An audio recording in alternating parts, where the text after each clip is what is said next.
नागपूरमधील वनदेवी चौक परिसरात ई-रिक्षा अपघातात चालकाचा मृत्यू झाल्याची दुर्दैवी घटना समोर आली आहे।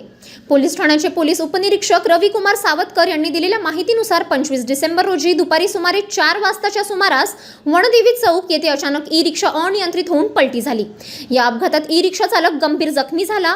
त्याला तातडीने उपचारासाठी रुग्णालयात दाखल करण्यात आलं, मात्र उपचारादरम्यान त्याचा मृत्यू झाला।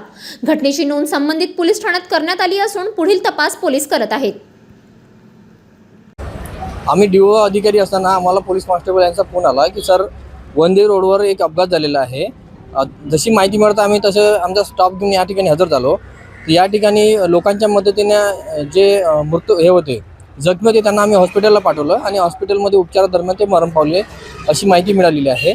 आणि जे ई रिक्षा होते हे स्वतःहून ई रिक्षा त्यांचा पलटी झालेला आहे आणि समोरील तपास आता यशोधरा पोलीस स्टेशन च्याकडून करण्यात येत आहे। नाही मरण पावले आहे ते हेड इंजुरी त्यांना। माननीय उपनी साहेब हजर आहे आणि ACP साहेब पण हजर आहे, वरिष्ठ अधिकारी सर्व आले।